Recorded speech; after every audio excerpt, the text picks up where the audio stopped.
This is one of the tools of my trade. This is a box, and if any of you have been in the theater, you know what this box is used for. This box, actually, you'll walk into theater classrooms all over America, all over the world, and you'll see all these stacked blocks, and you wonder why in a theater classroom we have these type of things.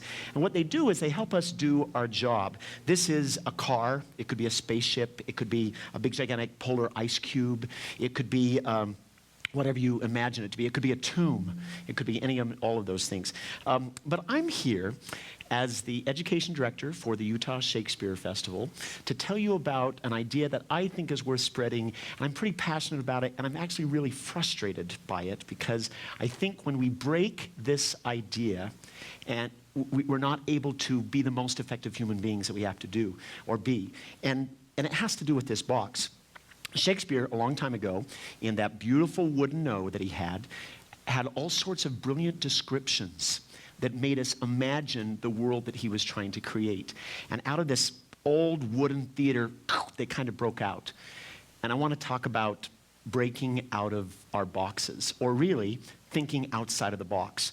Now, I'm not going to do this big brain think on you. In fact, if you want to do some study on the theories of breaking outside of the box, or how do you think outside of the box, or how do you push outside the envelope, very, very popular during the 60s and 70s. In fact, they used to have this wonderful study, or this test. It was the 9-dot test. Have you ever seen that 9-dot test? Where they have the 9 dots and they say you need to make 4 connective lines and think outside of the box, think outside of the box. And you had to try to figure out exactly how you would get those 4 drawn lines to try to get you to think creatively. The problem with most discussions about thinking outside of the box is they focus so much on being outside the box that we forget the fundamental, most important thing about this exercise, and that's the box. In other words, you can't think outside of the box unless you have a box. And we always forget that. And major corporations and major organizations and artists and educators forget the importance of the box. So let me show how you've encountered this in your life. If you have ever been asked by an English teacher to write a play, and they say, write a play. Well, how long does it have to be? As long as you want. Please, please. Oh, 3 to 5 pages? That I can do. You require that box, please, that limiting box. As a teacher, if I'm having problems with a student, trying to get them to really, really push, the more I limit them, the more I contain them, the more creative they are. And I found this in all subjects. In other words, we love rules because we like to break them, right? And the more we can break those rules, the more creative we are. So if as a teacher, you are not setting up rules to break, or if as an artist, you have not limited yourself or given you a way to limit yourself, you're not going to be creative. Does that make sense? So a couple other examples. Haiku. What a wonderful, stimulating, creative art form that forces you to keep it a pattern. Limericks. The online magazine Smith, which does a lot of creative writing, I'm seeing some nodding heads here, so some of you are intelligent and know that as well. They do exercises like this all the time. They say, write this or write this.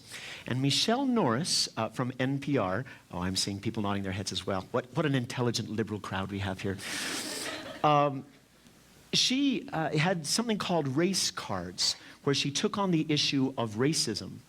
And she said, submit these issues. She'd go around and she'd speak, and she said, submit your personal experience with race, but you can only do it in 6 words. And those 6 words force the audience, force you as an individual to share that experience. I'm going to do this, and it's probably the slowest part of my talk, so I just want it to resonate with you, but I'm going to get through them as fast as I can. Race. We're talking about race. Only 6 words. Count them. The get into jail free card.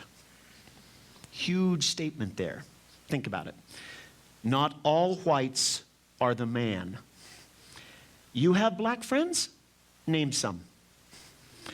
Educated, period. Black strangers still scare me. Whiteness kept me ignorant, not innocent. We could write an essay on all of these, right? But we don't have to, because we are forced to condense, we are forced to have the nuance and the essence so that we can break out of that.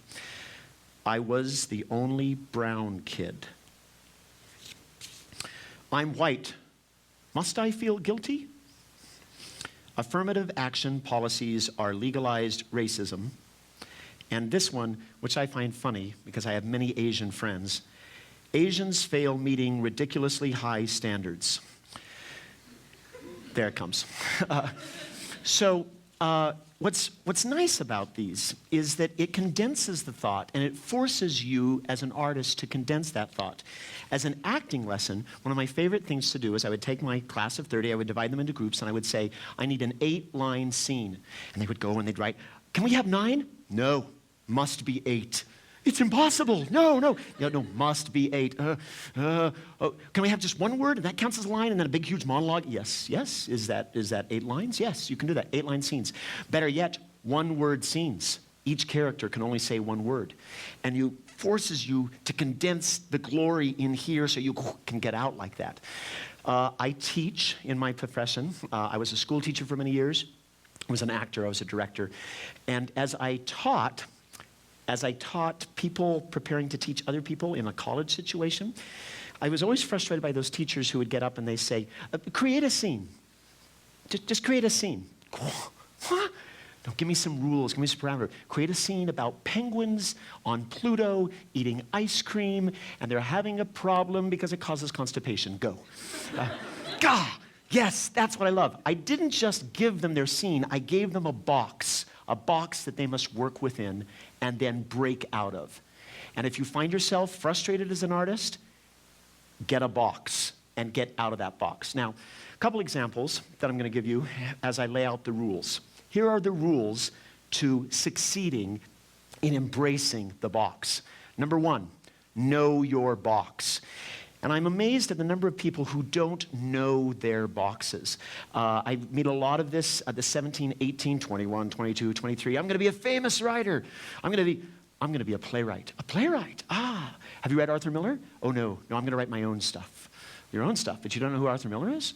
You've got to know your Pinter? Are you going to study Pinter? No, I'm going to do new and different things. How will you know if it's new and different if you don't know where you are? You've got to know your craft. You have to know it. And not only know it, rule number 2, you have to embrace the box. Embrace every single bit of it. This TED Talk, I only have 18 minutes to communicate this idea. I am forced to stay within this red carpet right over here. No stepping out, no stepping out. I have to stay right here. But if I do, it gets pretty exciting, doesn't it? When I do something like that? And unless I do that, unless I embrace this, it will make this mean nothing. We're going to think outside the box. No. Got to embrace this first. I'm going to talk about one of my favorite filmmakers.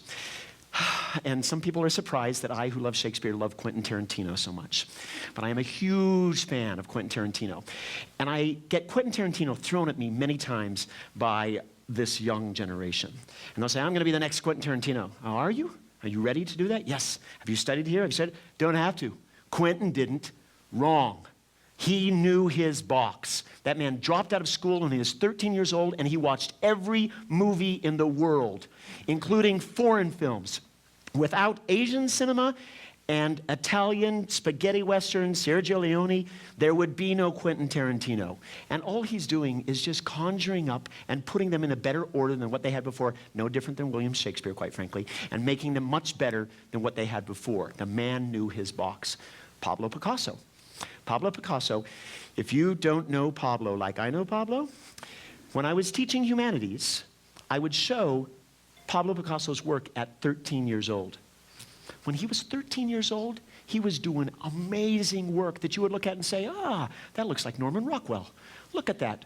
How come he didn't do that stuff? I'd like him if he did that stuff. You wouldn't even know who he was, because everyone was doing that. And he knew that. And then he chose to do number 3. He chose to push outside of his box. And now we have Cubism, where he writes or paints a picture where you can see multiple sides. This picture shows multiple sides of the picture. I didn't know what it was doing either until a teacher told me. And I said, oh my gosh. And suddenly, I got a great appetite for that and many other great works that he did, because look what he's trying to tell us through all of that. So you push outside of the box once you know and embrace your own box. Number 4, build your own box. So you're out. you build another box, and you live by the rules of that box. And you keep those boxes and building in that box. And if you don't, if you're dancing around all over the place, if you're doing this and you're doing this, oh, it's so inconsistent, you've got to build that box and live by the rules of that box. And then, number 5, just like on the back of your shampoo bottle, repeat.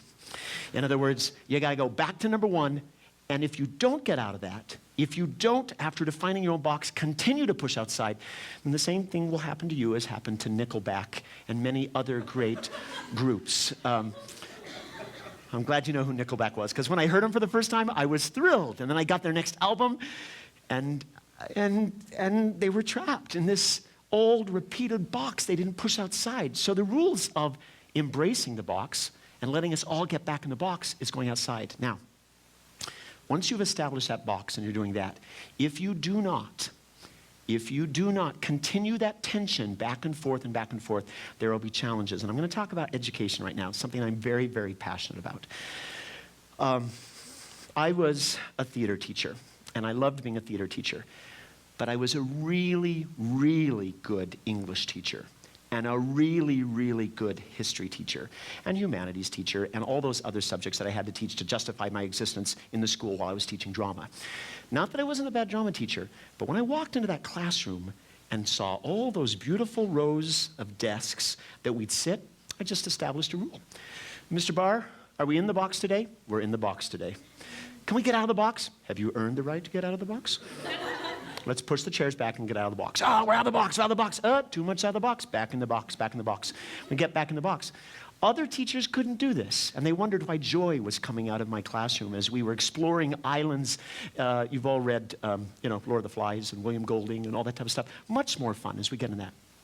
Just so you know, there's a secret in Lord of the Flies. There's a secret in Heart of Darkness. There's a secret in all of that, and it ties into the next theory that I want to push forward that ties into this. All children are artists, and they want to be restrained. They want structure. They really, really do, so that they can break out. They want that. And if you don't give them that, if you let them free-range chicken feral children all over the place, what are they doing? They're making something that they enjoy with no context. They have to have parameters, if anything, to fight against them. Every class clown requires an authority figure. And if you class clowns in the audience know what I'm talking about, there was that one teacher who you were her foil, and you could do whatever you wanted to. How? This is the key to all discipline problems. You got someone, that guy's not being challenged enough. I got to challenge that guy somehow. And he's choosing this as a challenge. Timothy Leary, I don't know how many of you know Timothy Leary, but without the establishment, Timothy Leary would have been nothing. Timothy Leary, for those of you who don't know him, said, question authority. And he did a lot of things to question authority. And there was a whole generation of heroes who followed him. But without that authority, Timothy Leary would have been nothing. In the same way, in disciplining a classroom, if a kid does not have structure to fight against and to go through, he will have challenges. So back in 1983, Nation at Risk, many of you might know that, William Bennett, et cetera, they identified that we in America were having a very, very hard time with education. We were not keeping up, still having problems with that. So they did tests and that, and they said, we need to create standards. Standards will say what it means to be educated, what it means, you should be able to do this to write. You should be able to do this to do math. Even there are dance standards, and there are also theater standards. There's all of that. How will we know if we meet those standards? Well, we need to test. Yes, we need to test to make sure that you meet those standards. And so we started the testing. And you are all products of No Child Left Behind and other things like that, which at the first glance was a very, very good idea. Meanwhile, there was a revolution that was happening on the other side that's saying, no, you are doing wrong things. You must stop that. Stop. Let them do whatever they want. Let them do. And these two terrible but wonderful, well-motivated ideas crashed into each other. And so we have people over here, they're, we have people here, and then the poor teacher left with nowhere. I never had a problem through No Child Left Behind, because when they said, you got to do this, I said, you're taking away my teaching tool. You're taking away my teaching tool. My teaching tool is to play. I've got to do this, I got to do this. But that that we're going to let them do whatever we want, and they'll find their own self. That happened once. That happened about 20 or 30 years ago when we let people know whatever they want. And if you really want to see an example of what happens without boxes, Star Trek fans, I'm going to say one word. I'm going to say grups. You know what I'm talking about? Some of you do, and you've revealed yourself. Thank you for coming out. Grups were what they called the grown-ups. In this episode of Star Trek, the real Star Trek, William Shatner, Leonard Nimoy, in this episode, they discovered this world where these children were inhabiting the whole world, because once you got up to a certain age, you died. And so the children had to run the world by themselves. But they had this resentment for the grups, an acronym or shortening of grown-ups. And that sort of chaos where you aren't able to push against something, and then make something better is where you have challenges. And those challenges, I think, are inherent in everything we do. We desire a box, if for whatever reason, to push out.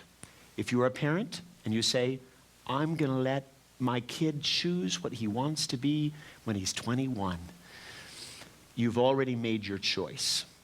Give him something, even if it's something he can say, forget you, Dad, I'm rebelling against this, because then you've at least provided him with a box to get out of.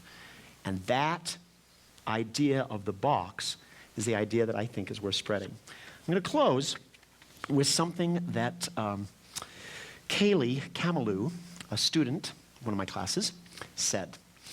She said, thinking outside the box is when my parents set rules, and I think of all the ways I cannot follow them, but not get in trouble.